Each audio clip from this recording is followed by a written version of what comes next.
여러분 안녕하십니까? 경제현장 오늘 시작합니다. 한국판 수소위원회가 출범했습니다. 수소 산업을 주도하는 15개 기업이 협의체를 발족한 건데요. 현대차, SK, 포스코 등 굵직한 기업들이 선봉에 섰습니다. 정의선 현대차그룹 회장 말대로 2045년 9월 6일 아침 우리는 온실가스 전혀 없는 탄소 중립 세상에서 살고 있을까요? 20년 후 친환경 자동차 비중을 100%로 만들기 위해 해결해야 할 과제가 무엇인지 살펴보겠습니다. 유튜브 실시간 댓글로 의견을 주시면 토론에 반영하겠습니다. 경제현장 오늘입니다.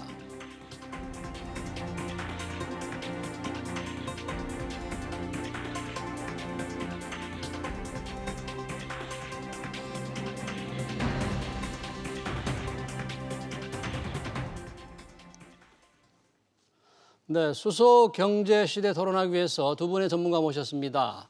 박철환 서정대 자동차학과 교수 그리고 오아름 오토타임스 편집장입니다. 두 분 어서 오십시오. 반갑습니다. 네, 안녕하세요. 네, 자 우리 현대자동차의 이 전동화계획, 전기차 수소차 계획. 오늘은 뭐 다른 기업들도 똑같이 참여해서 뭐 수소위원회를 만든다고 하는데. 오아름 편집장님, 오늘 우선 이 국내 기업들이 뭐 수소기업 협의체를 만든다고 발표를 했지 않습니까? 네. 이게 어떤 의미가 있는 겁니까? 수소기업 협의체라는 게? 우선 15개 그룹 총수가 모였다는 게 굉장히 이례적이잖아요. 거의 본 적이 없는 것 같은데 여기서도 굉장히 많은 의미가 내포돼 있다라고 봅니다. 우선 단순히 현대차가 수소차 사회로 가겠다라고 했을 때는 마치 생각하기로는 수소차를 좀 더 많이 팔겠다는 건가라고 생각할 수 있잖아요. 그런데 이렇게 15개 그룹이 모여서 우리는 이제 수소 경제, 수소 사회를 만들어 나가겠다라는 조금 더 큰 포괄적인 의미라고 보시면 될 것 같아요. 네, 단순히 이제 수소차를 판다는 건 그냥 이제 제품 차원일 수 있겠지만 이렇게 15개 그룹이 모이게 되면 수소차를 생산하는 데부터 사실 이걸 저장해서 유통하고 나중에 활용하는 것까지 이제 총괄적인 개념에서 이제 수소 사회로 나아가는 그런 단계다라고 해석할 수 있을 것 같습니다. 네, 그러니까 수소차만이 아니라 수소를 만들고 유통하고 저장하는 그런 네. 수소 경제를 좀 꽃 피워보겠다 뭐 그런 건데요. 박철환 교수님, 이 우선 저희가 이제 전기차 얘기를 조금 많이 할 텐데 오늘은 뭐 수소차 지금 현대차가 뭐 앞서가는 것처럼 보이는데 우선 수소차라는 게 현재의 이 글로벌하게 수소차 판매 동향이라든지 현대차의 기술력이라든지 이런 게 어느 정도나 됩니까 지금? 일단 먼저 수소차라고 할 때 이게 브랜드 자체를 수소차라는 형태로 자꾸 얘기를 하다 보니 사람들이 수소차라고 많이 받아들이는데요. 좀 정확하게 기술적으로 얘기를 하면은 연료전지 전기차라고 이해를 하시면 됩니다. 연료전지 전기차. 조금 더 정확히 이야기하면 수소 연료전지 전기차가 되는데 그 이름을 짧게 불러서 수소차라고 합니다. 그러니까 즉 연료전지 전기차나 배터리 전기차나 둘 다 바로 전기차의 일종인 거죠. 아, 그렇군요. 네, 그리고 현재 이 연료전지 전기차 측의 측면에서는 우리나라의 현대차와 그다음에 일본의 토요타가 사실상 가장 앞서 있고 토요타도 그래요. 그리고 중국 회사들도 지금 열심히 따라오고 있는 중이라고 보시면 됩니다. 네. 그러면 일반적으로 수소 연료전지 전기차 전체 풀매를 하면 이 분야에서는 현대차가 주로 이 트럭 위주로 지금 하고 있는 거죠? 승용차도 좀 많이 나옵니까? 아니요, 지금 사실 판매하는 건 승용차가 유일합니다. 그러니까 현대차의 넥소 승용차가 있고, 넥소.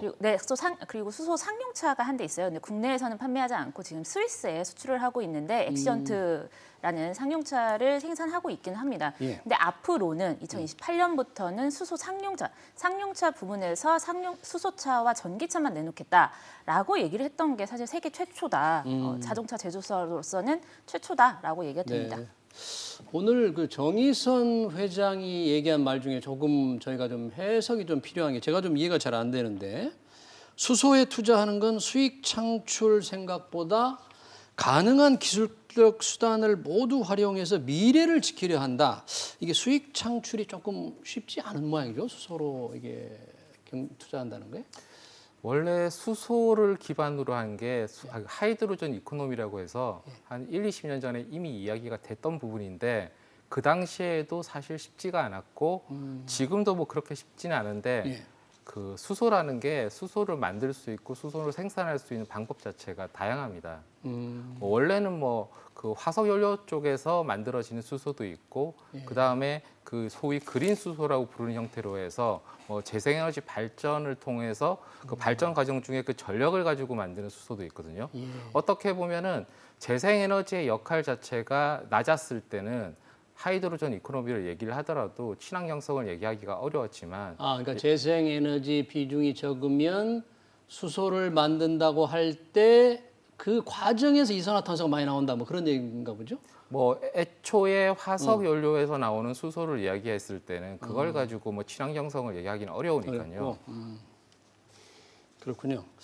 여튼 뭐 이 수소 이제 기업 협의체가 만들어지면 편집장님 어떤 그 기업들이 15개가 뭐 만들어졌다고 하는데 어떤 일들을 하게 될까요, 그럼?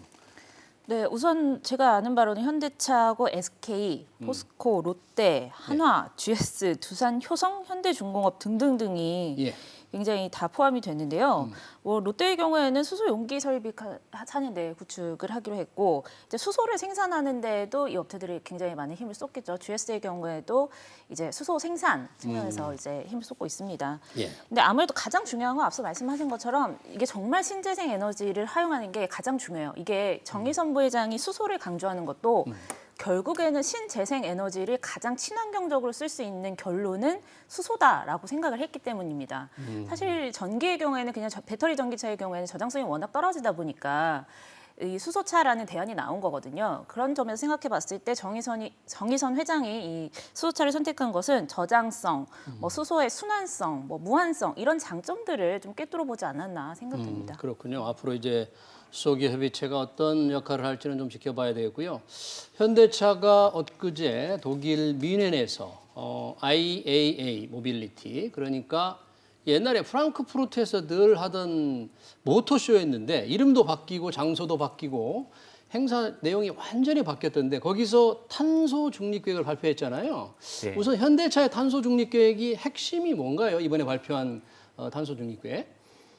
그 일단 먼저 그 말씀을 드리기 전에 그 탄소 중립에 대한 이해를 조금 다르게 해야 될 것 같습니다. 탄소 중립, 예, 예. 어떤 보통들 탄소 중립하고 배출 규제에 대해서 혼동을 하는 경우가 있거든요. 근데 보통 배출 규제를 생각하실 때는 예. 우리 주변에서 발생하는 소위 그 이그조스트, 그러니까 CO2 같은 것이 우리 주변에서 발생하는 양만 체크를 하는 것이고 배출 규제는 우리 주변에서 예. 발생하는 이산화탄소 양을 체크하는 예, 것이고요. 근데 탄소 중립은 우리 눈에 보이는 것과 우리 눈에 보이지 않는 즉 전 지구적인 발생에 대해서 발생을 제로로 만들 수는 없기 때문에 예. 그것에 똔똔, 그러니까 그 시쳇말로 똔똔으로 만든다라고 얘기를 그러니까 하는데 배출하는 양과 예, 포집, 예. 빨아들인 양의 순 배출량을 제로로 만드는 거. 그렇죠. 예. 대차 대조표를 맞추는 거죠. 그러니까요. 그러니까 그럴 때 얘기하는 게 탄소 중립인데 예. 그 어떻게 보면 그 동안은 이 대차 대조표 자체를 맞출 방법이 없었기 때문에 그냥 표면적으로 우리 주변에 발생되는 것만 한번 제어를 해보자 했던 거고 예. 이제 현대차에서는 자기들이 단지 차량에서 발생하는 게 없다뿐만 아니라 수소 생산이라든지 그다음에 이제 수소를 저장하고 수송을 수송하고 이런 모든 측면에서 자기들이 역할을 할 수 있다라고 하며 그리고 전 세계적인 탄소 중립 이슈에 참여를 하겠다는 걸 선언을 한 거죠.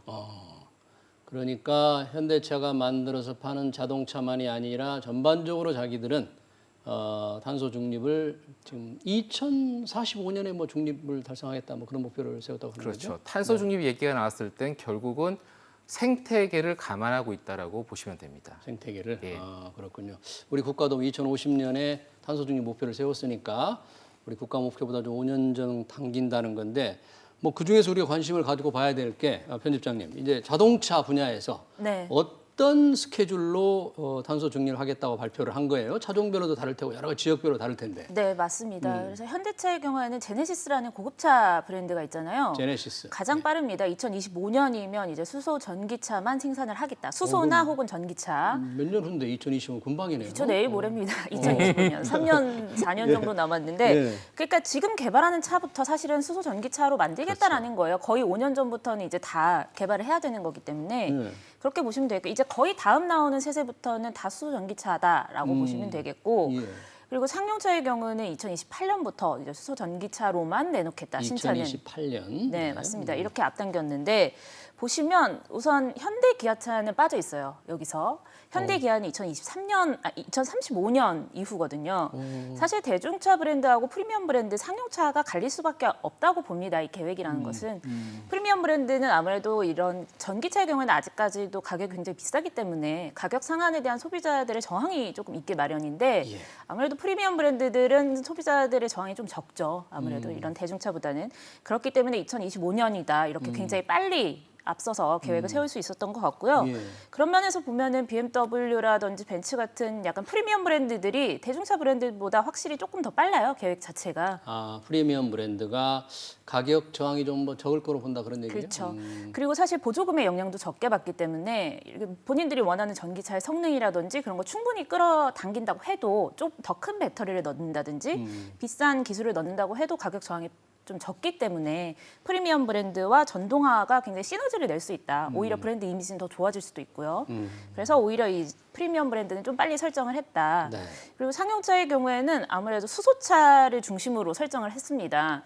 수소차를 이제 본인들이 수소의 활용처를 굉장히 많이 늘려야 되는데 일반 승용이 이제 수소차를 늘려서는 100대, 200대 늘린다고 해도 이게 상용차 한 대를 뭐 따라가기가 어려운 거예요. 상용차의 경우에는 뭐 하루에도 수백 킬로미터씩 달릴 수 있으니까. 그래서 최대한 수소의 사용을 늘리기 위해서 아마 상용차부터 좀 하지 않았나. 그리고 가장 도입이 시급한 전기차보다는 수소차의 경우 이제 주행 거리를 확연히 늘릴 수 있기 때문에 상용차에 먼저 도입한 걸로 보입니다. 네. 교수님, 이 제네시스 브랜드는 이제 2025년부터 수소차나 전기차, 그러니까 뭐 수소연료 전기차나 배터리 전기차로 만든다는 거잖아요. 네. 그 계획은 뭐 좀 빠른 겁니까? 적절한 겁니까? 그 계획은 어떻게 평가하세요, 교수님께서는? 여담으로 한 2018년 정도에 제가 우연찮게 현대차 쪽에서 그 질의가 있어가지고 예. 제가 그때 얘기했던 게 제네시스 브랜드 쪽부터 전기차를 하는 게 좋겠다고 얘기를 한 적이 오히려 있었거든요. 왜 그렇게 제안을 하셨어요? 바로 아까 지금 그 편집장님이 말씀하신 그 이유와 같은 이유인데요. 프리미엄 브랜드. 그 원래 그 배터리 전기차라는 것 자체가 국민차로 시작할 수가 없는 분야예요. 국민차로 시작할 수 없다. 뭐 예. 가격 때문에 그런 거예요. 가격도 그렇고 기술의 특성도 그렇고 일단 시장 크기도 작고 해서 단가를 쉽게 낮추기도 어렵고요. 어떻게 보면 럭셔리 카로부터 시작해서 개발이 돼서 차근차근 국민차로 가는 형태의 산업이 배터리 전기차에 맞는데 그렇다면 현대 기아차 입장에서도 럭셔리 브랜드인 프리미엄 브랜드인 제네시스를 먼저 하는 게 맞거든요. 그리고 또 어떻게 보면 그동안 현대차가 제네시스의 브랜드의 정체성이라는 게 좀 불명확하지 않았습니까? 근데 이번 기회에 제네시스라는 브랜드의 정체성은 앞으로 전기차로 가겠다. 근데 그 전기차가 배터리 전기차와 연료 전지 전기차 두 가지를 다 가겠다는 것이라서 뭐 잘 잡았다고 보고 있습니다만 그래. 예. 한 가지 좀 아쉬운 거는 예. 시대 자체가 지금 배출 규제에서 탄소 규제로 가면서 다시 그 보는 시각이 바뀐 게 있습니다. 어떻게? 그 종종 오해가 있는 부분인데 그 풀 하이브리드나 플러그인 하이브리드가 그 배출 규제 측면에서는 배터리 전기차보다 열등하지만 탄소 중립이라는 기준으로 놓고 보게 되면은 오히려 풀 하이브리드하고 플러그인 하이브리드가 더 나을 때가 많거든요. 잠깐만요. 그러니까 하이브리드라는 것은 내연기관과 배터리를 합해서 하는 거잖아요. 그게 왜 탄소 중립에 유리하고 배출에 나쁜가요?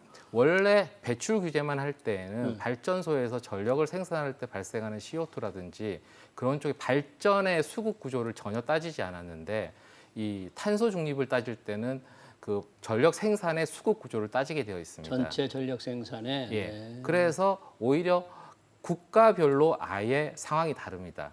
그러면 뭐 화력 발전이 강한 나라는 그 배터리 전기차가 절대 친환경 차량이 될 수가 없죠. 그래서 그런 걸 감안을 했을 때 현대기아차에서 제네시스라는 럭셔리 브랜드, 즉 프리미엄 브랜드를 가지고 전동화 쪽으로 간다고 했을 때 그 풀 하이브리드와 플러그인 하이브리드에 대해서 한 번 더 좀 검토를 해보는 게 좋지 않을까는 제 그러니까 하이브리드도 생각입니다. 조금 시도를 해봐야 할 필요가 있다 그런 좀 얘기? 더 뒤에 퇴출을 시키는 게 낫지 않을까 뒤에 싶습니다. 퇴출시키는 예. 게. 지금 말씀하신 내연기관과 배터리의 혼합인 하이브리드는 일본이 굉장히 앞서 있잖아요. 그렇죠. 아무래도 저 역사도 훨씬 길고요. 지금 가장 주력하고 있는 사업이기도 하고 일본 차의 경우에는 사실 친환경차를 뭐 본인들이 2035년부터 뭐 친환경차 전동화 차를 어느 정도 보급하겠다라고 목표를 세울 때 저희는 지금 거의 순수 전기차 혹은 이 수소 연료 전기차 위주로 얘기를 하잖아요. 그런 거 아니에요? 근데 아직까지 일본은 사실 그 안에 하이브리드나 플러그인 하이브리드 넣는 경우가 많습니다. 네, 그래서 이 전기차 시대라기보다는 거기는 이제 전동화 시대를 좀 준비하는 편인데요. 여기서도 사실 위기감을 느끼고 있을 거예요. 토요타나 혼다의 입장에서도 너무 이게 본인들의 생각보다 전기차 추세가 굉장히 빨리 흘러가고 있기 때문에 본인들은 어떻게든 전동화로 조금 버티려고 하다 보니까 사실 전기차가 늦어지는 감이 없잖아 있었거든요. 그래서 요새 부랴부랴 이제 일본이 보조금을 좀 더 주고 전기차에 많은 보조금을 주기 시작하면서 전기차 좀 끌어올리는 데 집중하고 있습니다. 그렇군요, 일본.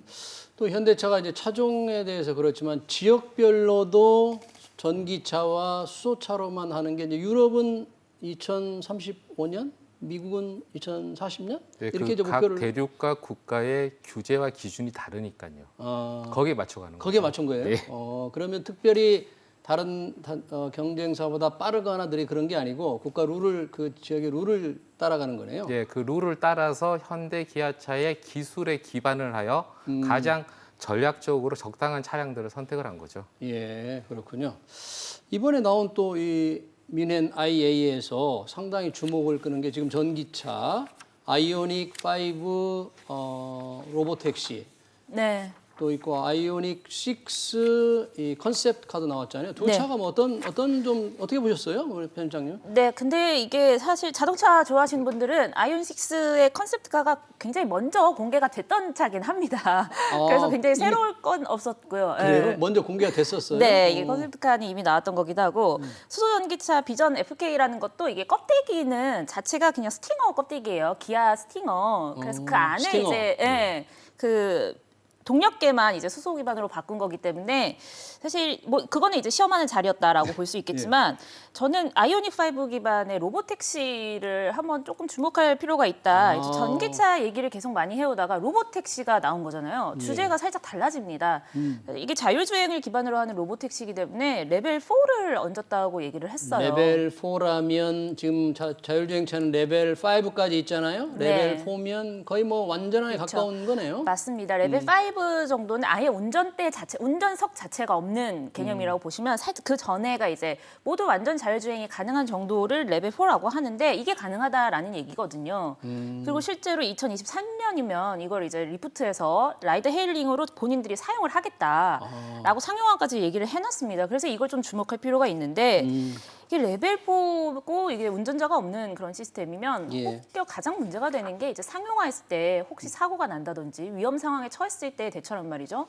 이걸 어떻게 해놨나를 보니까 이제 이중적으로 구성을 많이 해놨더라고요. 혹시 뭐라도 시스템이 하나 작동하지 않았을 때 보조적으로 사용할 수 있는 시스템이 꼭 들어가 있고 또 이제 돌발 상황에서도 안전하게 주행할 수 있게 원격 차량 지원이 된다고 합니다. 그래서 혹여 뭐 이게 자율주행이 먹통이 된다고 하더라도 어느 정도 대안을 마련해 놨다는 점, 이제 자율주행 시대를 어떻게 좀 대비하고 있나를 엿볼 수 있는 그런 기회였습니다.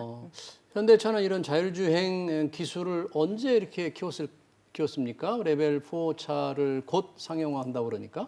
현대차가 자체 개발도 있지만 아웃소싱을 통해서 기술을 확보하는 것도 잘하고 있으니까요. 그리고 마침 자율주행 얘기가 나오셔가지고 하나 말씀을 드리자면 우리가 보통 운전면허를 따고 나면은 마치 세상의 모든 걸 다 할 수 있을 것처럼 생각을 하다가 바로 도로에 나가는 순간에 멍해지지 않습니까? 그렇습니다. 그러니까 사고도 자동차 나고. 같은 경우도 차를 아무리 개발해봤자 그 차를 도로에 내놓을 수 있도록 하지 않으면 안 되거든요. 그럼 결국은 지금 현대 기아차에서 아무리 이런 자율주행차를 개발하고 로보택시를 개발을 하더라도 이게 도로에 나갈 수 있도록 해주는 거는 정부에서 승인을 해줘야 되거든요. 정부에서? 예, 일종의 법령이나 법률에 있어서 좀 더 선진적이고 앞선 걸 해줘야 되는데 최근에 뭐 그쪽을 좀 풀어준다는 얘기는 있습니다만 과연 그게 디테일하게 뭐 현대 기아차의 이 아이오닉 로보택시라든지 또는 국외의 차량을 가지고 들어와서 어떻게 보면 우리나라의 도로 자체가 이런 로보택시의 테스트베드 역할까지 할 수 있는 환경인가를 봤을 땐 아직 많이 부족하거든요. 도로 인프라가 그러느냐? 예, 한데 있다. 법령도 부족하죠. 법령. 예, 그래서 어떻게 보면은 현대 기아차가 정부보다 더 앞서가고 있다라고 보셔도 될 것 같습니다. 그래요.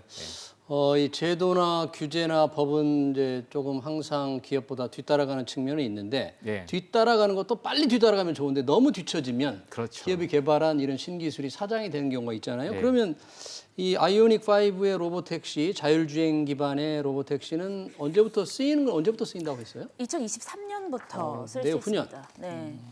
그래요. 합작법인을 통해서 만들어서 2023년이면 뭐 그렇게 먼 훗날은 아니네요. 네, 맞습니다. 근데 이제 국내에서는 아니기 때문에 사실 앞서 말씀하신 것처럼 이게 사실 특구도 보면 이제 세종시라든지 뭐 판교 근처 약간 되게 이제 신도시여서 좀 도로 사정이 어느 정도 좀 갖춰져 있는 곳에서 시작을 할 수가 있거든요. 그래서 네. 이런 곳에서만이라도 좀 실증을 먼저 시작하는 게 참 좋을 거라는 생각이 듭니다. 그렇군요. 또는 어떤 특정 지역, 뭐 공공기관 건물 안이라든지 어떤 캠퍼스 안이라든지 이런 지역에서 테스트를 먼저 이제 하는 형태가 될 것 같아요. 여튼 현대차가 수소 전기차에서 이렇게 앞서가고 있는데 저는 궁금한 게 이 다른 경쟁 회사들 이번 미넨 IAA 행사에서도 좀 많이 선보인 것 같은데 BMW라든지 뭐 대단히 전시를 크게 자기 나라 크게 꾸렸더라고요. 어떻습니까? 그런 자동차 회사들의 지금 기술력, 계획은 현대차에 비하면 어떻습니까? 일단 뭐 BMW 같은 경우도 수소와 관련된 차량을 한참 한 적이 있었어요. 그래요? 하이드로전 7이라는 차량을 한 적이 있었는데 그 하이드로전 7은 수소를 직접 연소하는 방식에 연소하는 일종의 내연기관 방식의 차량이었었거든요. 근데 BMW 같은 경우가 사실 아까 그 편집장님이 말씀하실 때 일본의 토요타라든지 그런 업체들이 지금 전동화 시대를 못 따라가고 있다라고 얘기하셨는데 저 개인적으로는 오히려 그 방향성을 상실해서 한참 고생하고 있는 업체가 BMW입니다. BMW가? 네. 오히려 지금 BMW보다는 뭐 메르세데스 벤츠라든지 또는 폭스바겐 그룹 같은 경우는 거의 앞장선 상황에서 앞장서서 가고는 있지만 벤츠나 폭스바겐은 예. 앞서서 가고. 근데 그 와중에서도 연료 전지 쪽으로는 아무래도 우리나라 현대차와 일본의 토요타와 그다음에 중국의 몇몇 중국. 예, 뭐 딱히 어디라고 제가 꼭 집어서 말씀은 안 드립니다만 그쪽이 더 강력한 이유가 아주 오래됐습니다. 생각보다. 그 연료전지에서는 아시아 3국 한중일이 거의 뭐 선도하는 지금 셈이네요. 마치 리튬이온 2차 전지를 한중일이 선도했던 거와 예. 비슷하죠. 예. 네. 미국 회사들은 어느 정도 수준으로 지금 가고 있어요? 원천 기술은 강하죠. 원천 기술은 강한데 네. 이제 또 포드나 GM 같은 경우에 GM 같은 경우도 한 10수년 전에 미국에 가서 가다 보면 그 이퀴녹스 테스트카가 돌아다니고 그랬으니까요. 예. 자, 이런 계획들이 현실화가 되려면 많은 이제 인프라 제도 아까 말씀을 하셨는데 우리 뭐 전기차 하면 우선 떠오르는 게 전기차 살려고 해도 충전소가 과연 많은가? 지금 뭐 사서 될까 하는 걱정들이 많잖아요. 그런 인프라는 지금 어느 정도로 평가하세요? 전기차 인프라는 사실 제가 개인적으로 평가할 때는 그렇게 모자라진 않다라고 평가를 하긴 합니다. 물론 완속과 급속을 모두 합쳐서 생각해 봤을 때 얘긴데요. 우리나라는 전기차가 대부분 어쨌든 보조금에 의존을 하고 있잖아요. 정부가 보조금을 줄 수 있는 이 판매 대수와 이 충전소를 이렇게 설립할 수 있는 여력이 있는 그 정도를 보고 대수와 이 충전소의 개수를 굉장히 이렇게 좀 잘 조절을 하는 편이기 때문에 이 판매 보급 목표에 맞게 우선 충전소는 잘 돼가고 있다. 전기차의 경우는 그렇게 보는데 사실 수소차의 경우에는 우리가 수소차에서 이렇게 앞서가는 것과 달리 좀 충전에서는 많이 더딘 게 사실이다라고 보입니다. 일본 같은 경우하고 봤을 때는 대당 충전소가 굉장히 많이 떨어지는 편이고요. 네, 근데 판매는 국내에서 가장 많이 되고 있거든요. 분명 한 5년 전만 하더라도 수소차 판매 비중은 저희가 한 30-40%에 불과했는데 작년, 재작년부터 하는 거의 70% 이상이 국내 넥소가 대부분 다 차지를 하고 있어요. 넥소 수소차요? 네, 넥소 수소차가 그렇게 다 판매를 이끌어가는 와중이지만 오히려 수소차 인프라는 일본이 먼저 나서서 더 늘려나가고 있는 형국이어서 우리는 뭔가 판매를 먼저 할 거냐 아니면 인프라를 갖출 것이냐 이 사이에서 항상 판매가 먼저 나가잖아요. 이게 인프라가 같이 따라줘야 하는 입장이라고 봅니다. 이제 인프라가 뭐 전기 충전은 어느 정도 지금 뭐 시설이 갖춰지고 있다. 그렇게 모자라는 편이 아니라고 그러는데 일반 아파트, 새로 짓는 아파트는 괜찮을 것 같은데 예전 아파트들은 그런 게 없잖아요. 그러니까 여전히 좀 불편할 것 같은데. 그 지금 딱 말씀하신 것처럼 그래서 이제 그 일종의 구축 또는 기축이라 부르는 예전 아파트들에서 그 충전기를 설비하는 것에 대해서 지금 법령을 만들고 있긴 합니다만 오히려 지금 상황에서 지금 올해 정도하고 작년 정도가 우리나라가 이 배터리 전기차 충전소에 대해서 상당히 중요한 타이밍에 들어갔는데 예, 어떤 현대차가 초고속 충전기 사업을 시작했죠. EPC라고. 초고속 충전기 사업을 현대차가요. 예. 뭐 제가 개인적으로 정부에서 정한 차는 완속과 급속이라는 용어를 안 쓰거든요. 그럼 말이 안 되기 때문에. 그 그건 말이 안 돼요. 저는 저속하고 고속을 쓰고 이번에 지금 새로 만들어진 EPC를 제가 초고속이라고 해서 맞춰서 쓰는데 네. 이게 연료전지 전기차 충전소와 대비를 하면 상당히 흡사한 부분이 있어요.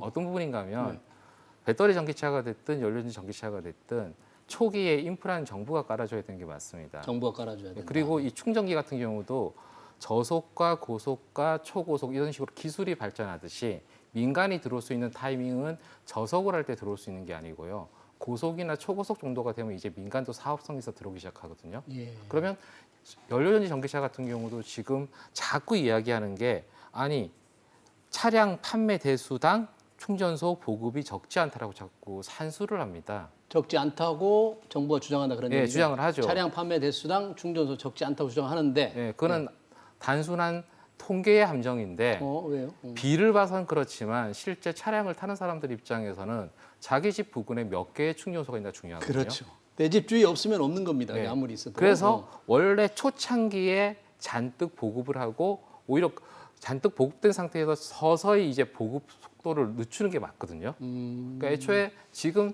연료전지 전기차 쪽을 보급하겠다고 했을 때 현대기아차가 아무리 차를 만들어 팔려고 그래도 인프라가 구축이 안 되니까 안 되는 거죠. 그러니까 이 부분은 전적으로 정부의 책임이 있는 것이고 그리고 배터리 전기차 쪽도 저속, 고속, 초고속 충전기 기술이 올라가듯이 수소 충전소 같은 경우도 이제 1세대, 2세대 막 올라갈 거거든요. 예. 그럼 현대차가 직접 뛰어들 수 있는 타이밍은 2세대나 3세대가 나올 때 가능할 거예요. 그러니까 이런 것까지 좀 감안을 해서 그 정부에서는 지금 뭐 판매된 차량 대비로 해서 충분하지 않냐라고 얘기하는 것보다는 좀 더 적극적으로 지금 정책을 발현할 때가 됐습니다. 인프라를 훨씬 더 보완해야 된다 그런 주장이시네요. 그렇죠. 근데 이게 전동화, 이 전기차, 수소차 시대가 되면 지금 내연기관 위주의 부품 회사들이 과연 이렇게 전환이 잘 될 것인가? 거기에 일하는 사람들의 기술력은 새로운 전동화 시대에 필요한 기술을 가지고 있을까? 이런 걱정이 굉장히 많지 않습니까? 네, 어떻게, 정부가 내놓은 자료가 있었는데요. 예. 2030년이면 사라지는 일자리, 그냥 동력 엔진과 관련한 사라지는 일자리가 한 10만 개 정도 된다고 하고요. 10만 개. 네. 대신 미래차 관련해서 배터리라든지 자율주행 관련해서 생기는 일자리가 10,000개 정도라고 합니다. 예. 계산을 해보면 9만 개 정도는 없어진다는 얘기예요, 실질적으로. 네. 근데 이건 전기차의 구조상 뭐 사실 피할 수 없는 부분이기도 하고 사실 계속 가장 큰 노조로 문제되는 게 현대차의 강성 노조가 얘기가 계속 많이 되잖아요. 현대차에서는 그래서 오래전부터 이제 생산직의 신입사원을 뽑지 않습니다. 왜냐면 생산직은? 이제 네, 자연스럽게 이제 퇴직하신 분들이 생기는 걸 기다리는 추세지. 사실 이 인력을 어디로 옮길 수 있는 그 자리가 없습니다. 그래서 항상 기다리는 추세고 오히려 이 9만 개의 일자리는 어디서 만들어내야 되냐. 사실은 중소기업들은 중소부품사의 경우에는 많이들 이제 그냥 인수합병이 돼서 오히려 사이즈를 키우는 대신 수는 많이 줄어들 수밖에 없다고 봅니다. 사라질 수밖에 없다. 네, 아마 그렇게 될 거고 그래서 정부는 그러면 이제 중소기업에게 이제 미래차 준비를 해라, 대비를 해라, 기술 인력을 뽑아라라고 얘기하지만 사실 미래차 관련한 기술 인력들은 이런 중소부품사에 가지 않습니다. 그게 가장 큰 문제예요. 그렇군요. 대기업에서 워낙 연구 인력을 계속해서 채용하고 있기 때문에 사실 몰리는 일자리는 대기업에서밖에 나올 수 없다고 봅니다.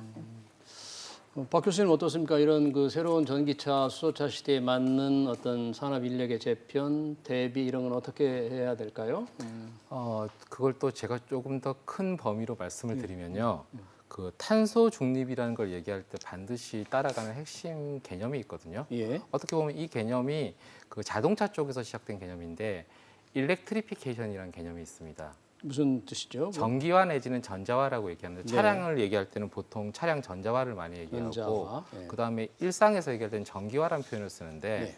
탄소 중립으로 가면서 가장 중요한 에너지 방식이 전기 에너지가 되거든요. 예. 근데 이게 그러니까 자동차 산업뿐만 아니라 전 산업에 지금 걸쳐서 변하고 있는 거라 가지고 이걸 딱히 뭐 자동차 산업의 인력의 문제라고 봐야 될지 아니면 전 산업의 변화라고 봐야 될지 그때 저는 후자를 얘기합니다. 그러니까 탄소 중립 시대를 대비하기 위해서 전 산업에서 전기와 전자화에 대비를 해야 된다. 자동차는 네. 물론이고 그런 네. 얘기군요.